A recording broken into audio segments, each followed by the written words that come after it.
My name is Justin Loria, and today I'm going to show you the basics of riding a skateboard in bowls and pools.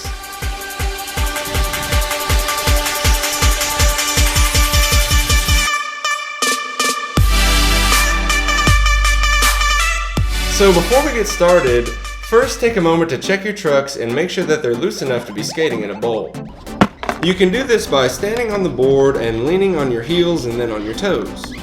If you're able to lean a little bit to both sides without the wheels coming off of the ground, you're probably in good shape, but if not, you may want to go ahead and loosen up these bolts before you get started in the bowl. Now when you're ready to get started, you can drop in if you know how, or roll in if your bowl has a feature like this one, but if not, you can simply go down to the bottom of the ramp and start your run from down there. Once you've got enough speed to go around the first corner, you can set up your feet in a normal riding position with your front foot over the front wheels and your back foot over the tail, and then you can pretty much leave your feet that way for the rest of the run. Alright, so the first technique that we're going to learn is how to carve around a tight corner like this one. If you do this move properly, you should be able to roll away with much more speed than you had when you started the carve. Now, if you already understand how to pump when you're riding back and forth on a half pipe, you know that you can bend your knees and push off of the ramp at certain particular points along the way that will allow you to increase the amount of speed you gain when you transition from going downhill to flat, and decrease the amount of speed you lose when you go from flat to uphill. Now when you go to carve the corner of a bowl, there are actually three places where you can pump. Transitioning from flat to the side of the ramp, again as you go around each corner, and then once more as you transition back to flat ground. Since I've already gone over the first and the third one in a previous video, today we're just going to be looking at the second one, but if you still want to review the other two, I'll make sure and leave a link to that tutorial right at the end of the video. Alright, so now as you approach the corner of the bowl, ride up the side of the quarter pipe right before it, and just as your front wheels are about to make contact with the corner, bend your knees and push off with your legs so that as the board continues around the corner, you'll add momentum in that direction and come out the other side with more speed than you started.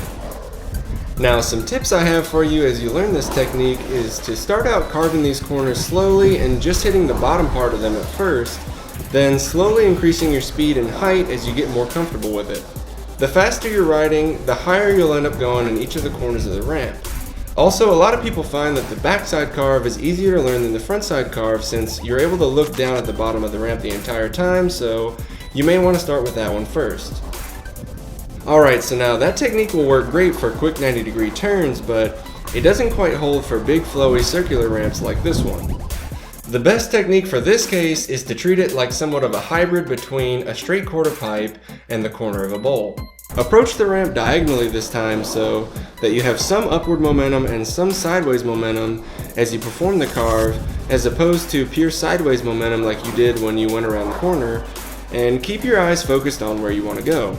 Wherever your head is pointing, you and your board are naturally going to follow in that direction. As you enter the uphill part of the ramp, bend your knees and push off of the ground, and then allow the board to follow the shape of the ramp, keeping your body perpendicular to the board for the duration of the carve.